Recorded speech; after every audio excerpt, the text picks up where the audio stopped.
Hey guys, it's me, Camper Dan, and this is Bootleg Athletics. Today is our first episode. Can you believe it? I mean, there's so much content out there. I just was assuming that at this point I should kind of take it on the way. Do it myself. I don't know. But the first thing we're going to talk about are ski masks dead. Literally, it was the biggest thing in the world. Fans went wild in opening week of the Detroit Lions after C.J. Gardner-Johnson said we're villains, not the same old Lions, all that stuff. And the whole town went freaking crazy. They were all wearing masks. They were all going crazy. And then the Lions lost to the Seahawks in a pretty shitty way. It went in overtime. Not going to get into that. We've already gone over that. But the boys in Honolulu, they lost in overtime, and it was just typical bandwagon fans that ultimately were like, I'm out. The question is, though, if we're not the same Detroit, then why are we crying over one loss? I mean, we've come up to now being 4-1, and it really does feel like a different team and a different culture. And it was so hot after we won from Kansas City, this, that, and the other. But plain and simple, we got to stay on the bandwagon. I'm not saying you got to put a mask on, but like this season is different. The Lions are different. And, we got a couple hard games coming up. Probably the hardest part of our season is happening right now. But I say, hell, let's bring the masks back. Let's fucking go. I mean, it's going to be a fun season. And I'm, to be honest with you, all in for it. But anyway, let's move on from the masks. Let's go to, looking at my notes here. 1 drop, 2 catches, 2 yards.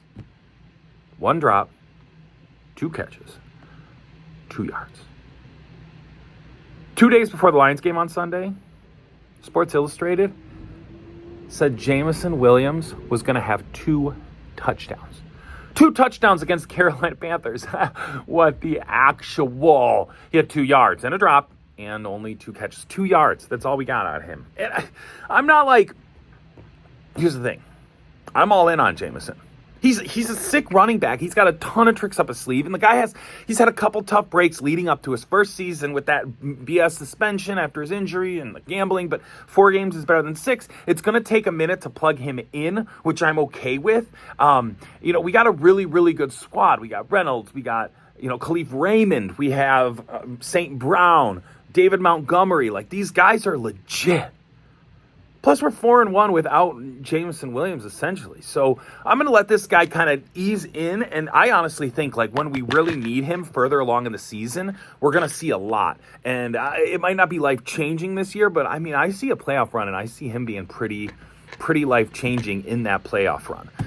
Let's move on to Red Wings starting Thursday. I mean, hockey's been so dead in this town for so long. I mean, like, legitimately, we've been in this rebuild for a while after a couple of years, but I honestly can compare the Red Wings to the Mighty Ducks before Gordon Bombay. Like, for all intents and purposes, they could have been practicing on Lake St. Clair, so they could have opened up LCA to host Taylor Swift or some other, pop star. Last year, the final record, they were 7th place out of 8 places in the Atlantic Division with 35, 37, and 10 ties. So 35 wins, 37 losses, 10 ties.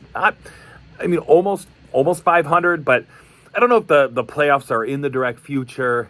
I just can't help but remember, like, back in the earlier 2000s, like, these guys won the Stanley Cup the day I graduated high school. Like, what this town can be when we're not a hockey town right now, but, like, what they can be when they unleash, like, this town could go freaking wild. And it is a hockey town, so let's see where that goes. Okay, last thing up to date, Packers last night. Wow. We're currently shipping the Packers paper bags so they can wear them over their stupid cheese heads. I mean, is this literally the best the NFL can do on Monday Night Football? The Packers and Raiders, given Las Vegas, their stadium, it's the only stadium that's completely run off like the earth or like solar or something. I don't know. Google that. I don't actually know. It's like not electric. But don't get me wrong, all day and night, like, I was hoping for a Packers loss. I wanted it to be a blowout loss. Like, I figured it was good for us, Bears, the Vikings, 1-4, 2-4, whatever they are, 2-3, I don't know. I can't remember their record. But the Packers were 1.5 games behind. We beat them on the tiebreaker. But this brings us up a good, solid 2 games. They got a bye next week, so no movement there. But we got 3 games to roll into our bye. And to be honest, it's pretty good. Jordan Love, dude's a mess. I mean, I get it. Like, Aaron Rodgers was the man, dude. Like, he was the dude, and he just destroyed the Lions, year after year for the most part into the end. But I swear, man, when we slapped him on the ass and kicked him out of Lambeau last season, I mean, that was like the rebirth of the Lions. And like Jordan Love, like he might come around a little bit, but I'm not that concerned. Anyway, that is just a little update, first video, kind of seeing what we do, seeing how it works. My name's Camper Dan. This is Bootleg Athletics, and we are here for all sports news, but, we really like to focus on the Lions because they're freaking awesome. That was my line.